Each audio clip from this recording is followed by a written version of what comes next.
Alright guys, so I'm booting up the game now. I just booted up the Oculus.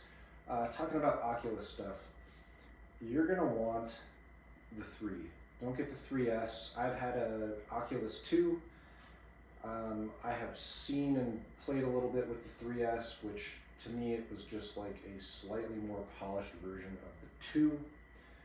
And then I have this is the Oculus 3. The 3 is it's just much better. The processing on this, it's less laggy visuals, it's higher resolution. But the processing power on this alone is really worth it, especially if you're going to do any other gaming outside of the ACE system. So night and day, like for shooter games, the population one that I play, I can snipe people across the freaking map now because of the lens quality and the processing quality that is on the 3 and is not available on the 3S or the 2. The only way to get better than this is to go a dedicated PC rig hooked up to an Oculus. And even then, unless you have a high quality like headset that has a similar lens or a true 3, you're still not getting that because the 3 has better lens technology in it. So resolution to your eye via these screens that are directly in front of your face is going to be better. You can't cheat it any other way. So booting the game, kind of clunky here. You always have to start touching. So just touching your thumb to the actual controller here. You have to touch both controllers to get into the app, otherwise it doesn't like it. Or you can use on the 3 specifically, you can do the finger manipulation, and it'll recognize your hands and project remotes from your hand motions. You do have to have both controllers on your body if you want this tracking to be precise. And if you're trying to get to the highest levels of shooting and the best quality experience within ACE, you need to have these on body.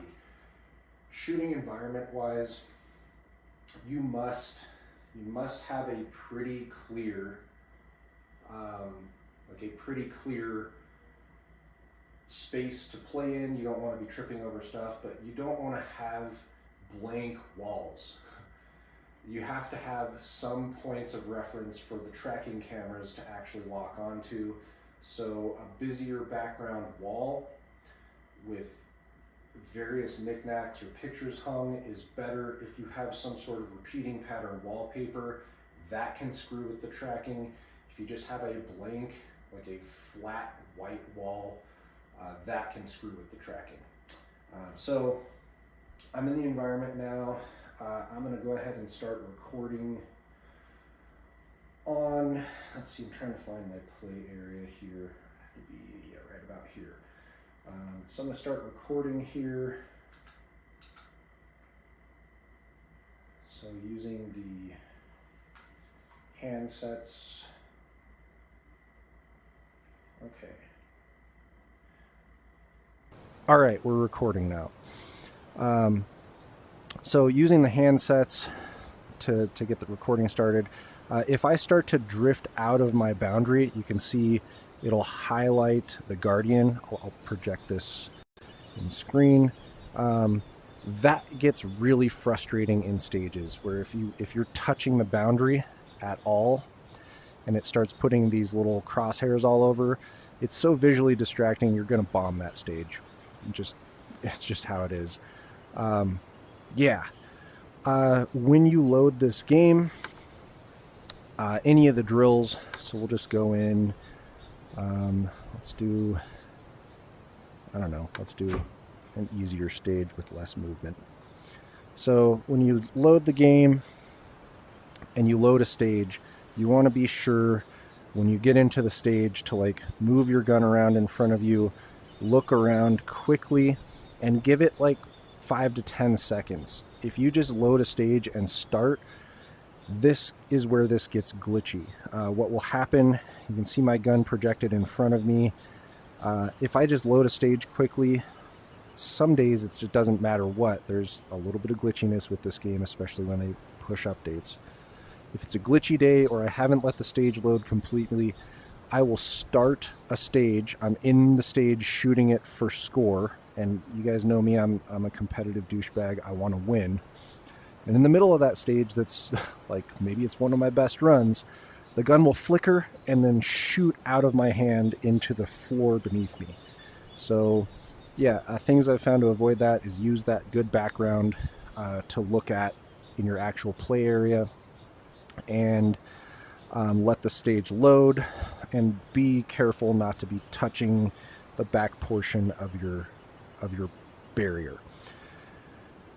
Make sure that you have enough room in your space, and I constantly have to recenter my space. So let's see here.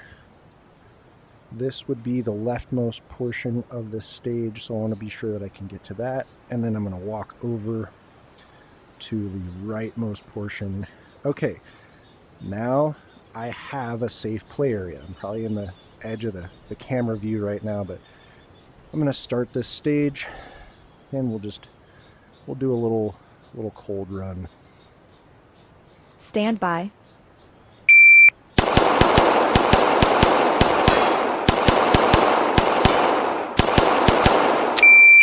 Alright. Meh, as far as runs go for me, but cold run. Here's what I like, guys. You can see on the screen, I've got all of my data. Taking the time to look at this stuff is really where you're going to get the mass benefit of like understanding the game theory of gun stages, of gun games. So first shot was a .48.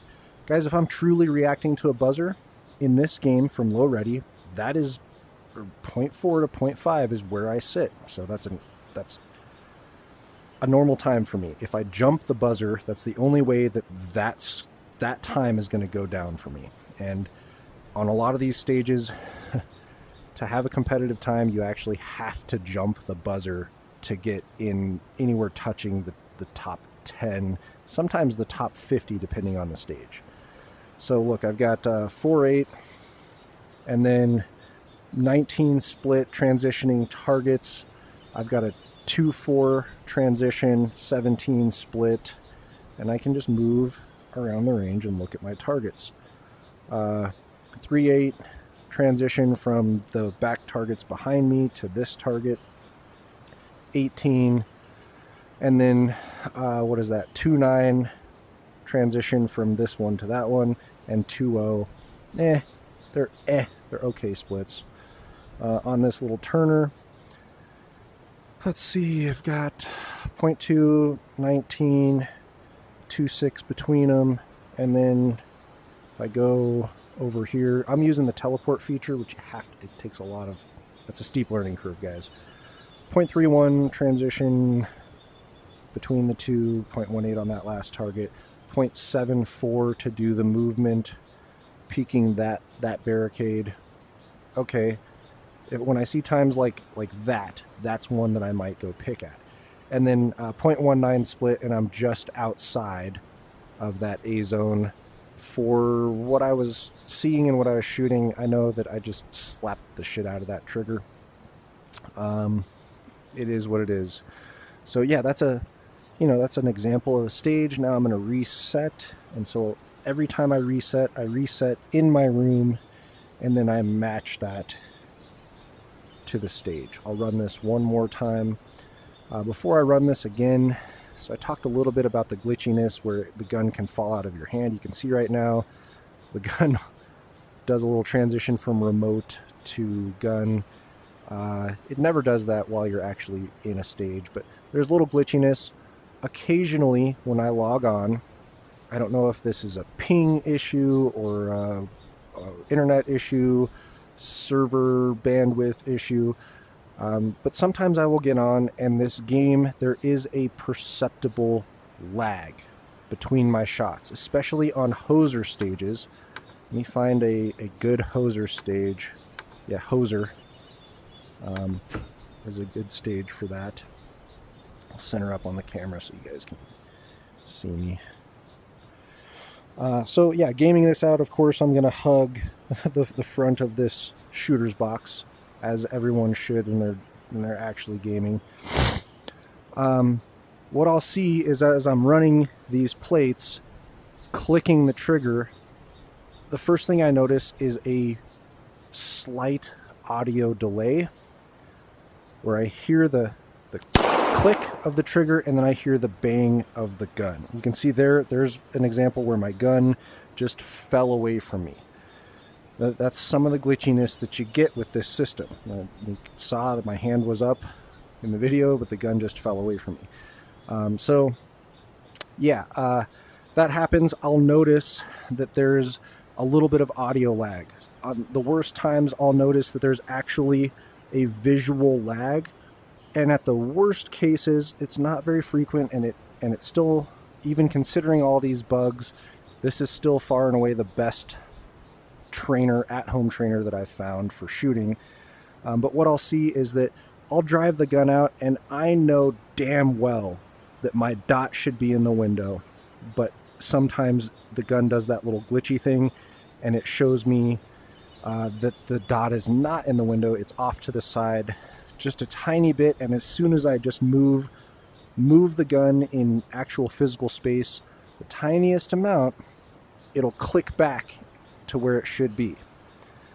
That's going to happen with all VR stuff, guys, at least in this day and age. Give it 5 more years and I'm sure those issues will be addressed with the Oculus 17 or whatever it is.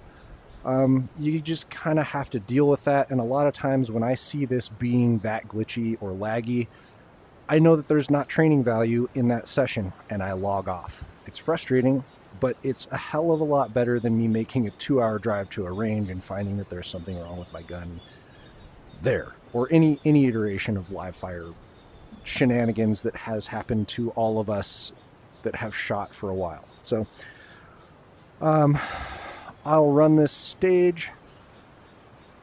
You guys can see me get eaten alive because this is one of the ones I don't do super well at. Stand by.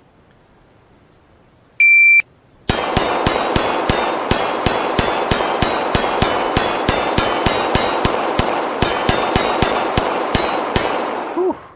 A Texas start eats me up. So it's a diamond run, which is, I guess it's okay, but for my performance, it's kind of a mediocre or kind of low grade blah.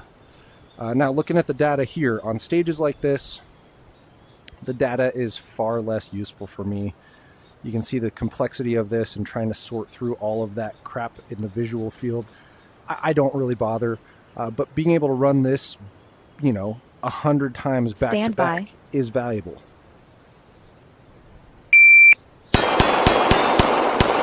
Yeah, and so there, it's a practice run. I'll just bail because I know that ain't it for me. Stand by. Keep the muzzle pointed down. Stand by. Make me go lower. Ready?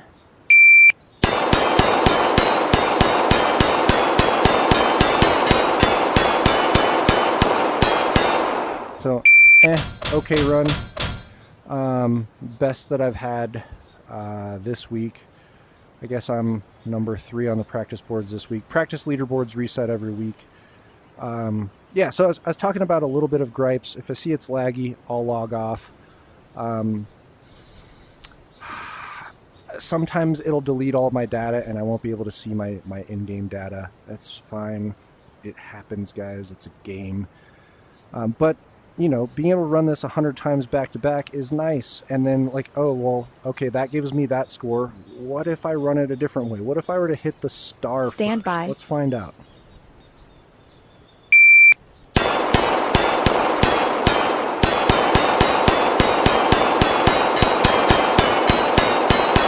So that's an example of a run where, so almost a high score.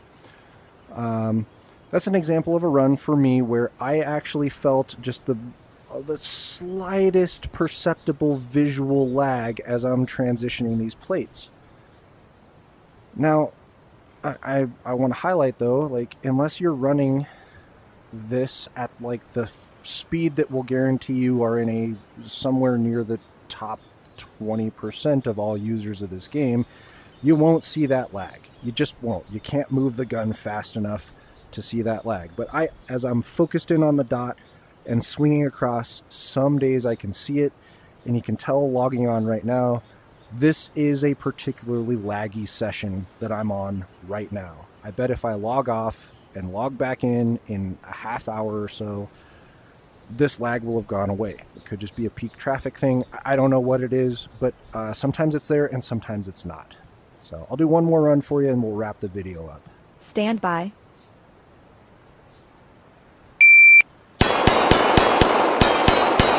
Ooh.